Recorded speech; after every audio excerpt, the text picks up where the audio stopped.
سلام به تک تک اعضای چنل یوتیوب و تلگرامی مستر سیاه. اومدیم با آموزش این که چطور بتونید با استفاده از دو نرم افزار درگاه پرداخت واسه خودتون درست کنید که عملا میشه مثل روبیکا. مثلا یه درگاه پرداخت درست کنید و برای یه طرف بفرستید به روبیکا، اینقدر پول واریز کن تا اکانت روبیکا تو از طریق درگاه خود نرم افزار. خب حالا بهتون میگم قبل از اینکه بریم جلوی ویدیو این رو داشته باشید. خب اولین پستی که داخل چنل یوتیوب ما آپلود میکنم، بعد انتظارم از شما اینه که هر کسی این داره ویدیو رو از طریق یوتیوب نگاه میکنه سابسکرایب کنید، کامنت بذارید، زنگوله رو فعال کنید. دم مرامتون گرم.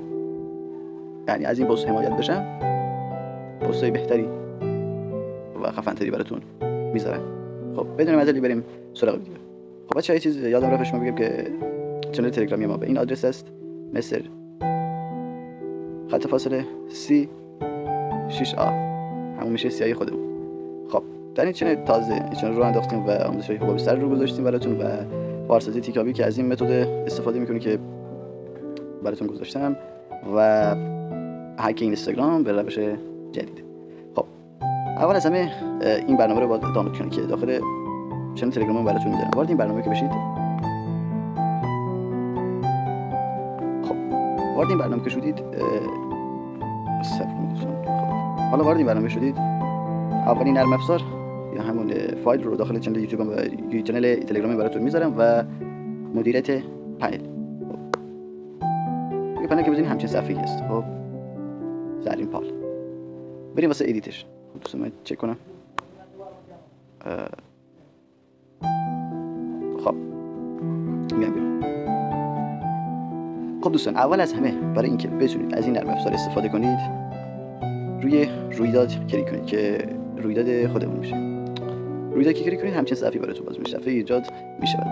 این صفحه، خب روی این صفحه که بزنید با این صفحه مواجه میشید. خب متصل به تک سرور البته براتون توضیح میدم. میریم خب وقتی رفتیم این برنامه رو هم داخل چنل تلگرام براتون میذارم، از اونجا میتونید دانلود کنید. وارد این برنامه شدید همچین صفحه رو میشید. روی این گزینه بزنید. وقتی که ساخت سرور، اسم سرور ازمون میخواد و رنگ سرور، خب خودمون اسم چنل تلگرامی رو میزنید مستر.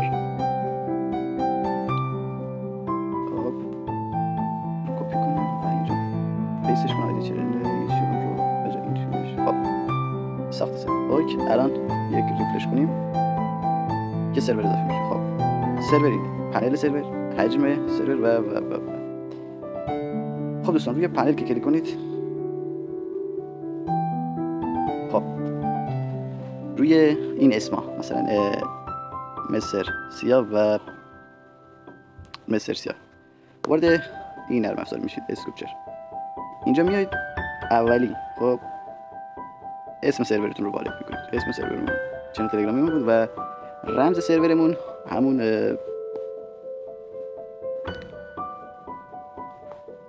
خب چنل یوتیوبمون بود. الان این چیه؟ این آدرس تک سروره. آدرس تک سرور.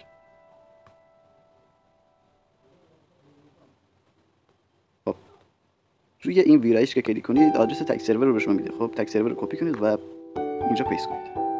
انتخاب همه جایگذاری ذخیره. از این برنامه میاد بیرون و برنامه رو اجرا میکنید. حتما نتتون رو خاموش کنید چون با ارور گوگل پلی مواجه نشید. خب صبر میکنیم تا درگاه پرداخت خودمون نصب بشه. کمی با این پنل و مدیریت پنل ور برید، قلقش دستتون میاد که چطوری بتونید کار کنید. خب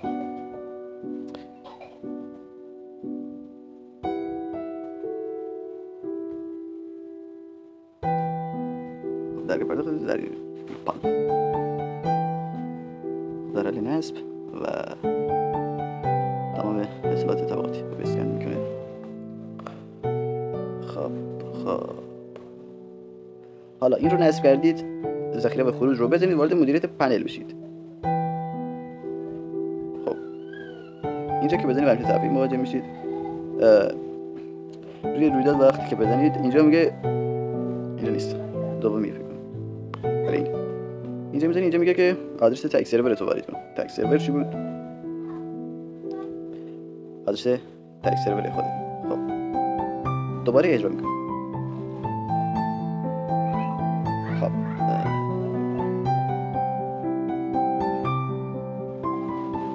اسم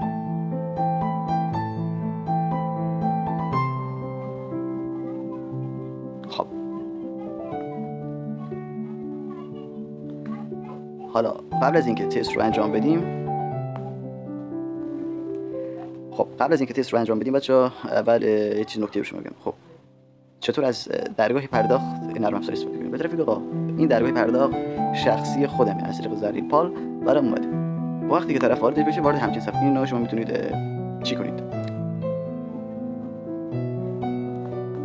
شخص سازی کنید یا اشتراک پریمیوم بذارید، نمیدونم اشتراک هر چیز دیگه. اینجا طرف بیاد هر چی بزنه مشکلی نیست، مثلا هر چی 256 اینجا میاد شماره تماس اختیاری یک الکی بزنید. خب وقتی که بزنید داده رو روشن کنید. وقتی که بزنید روی ورود کلیک کنید. طرف میگه درست وارد کرده البته همون اکانت تعلیق شدهش. اینجا میاد طرف شماره کارت رو وارد کنه. ما امروز شماره کارت الکی وارد می‌کنیم. خب رمز امنیتی پویا همون رمز دومش میشه 36 99 11 شناسی CVV 2. خب ما 1209 اینجا ریفرش کنه بچه عوض میشه. خب مثلا 79 409 اینجا این میره دیگه کاری نداره. به این میره روی پرداخت کلیک کنه ارور مواجه میشه. بعد میاد بهتون میگه که آقا من پرداخت می‌خواستم بکنم ارور داد. شما میپرید داخل این بچه ماندگاری داره، ماندگاری بالا 3 4 داره. اینم از همین کارتی که الان زده. تاریخ دقیق آورد 20 ساعت 20 یک دقیقه تاریخ 2025 426 شماره کارت. اینو میتونید برید داخل سایت‌های ممبرگیر و فالوورگیر و نمیتونید شماره کارت اطلاعات کارت رو وارد کنید و از اونجا بخرید. میتونید داخل یک همراه بانک ذخیره کنید و پول رو بکشید بیرون. از پول کشیدن پول رو براتون پیشنهاد نمی‌کنم.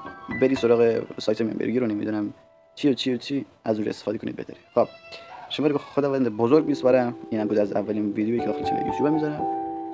من نمیشم سابسکرایب کنید و بهتره کنید.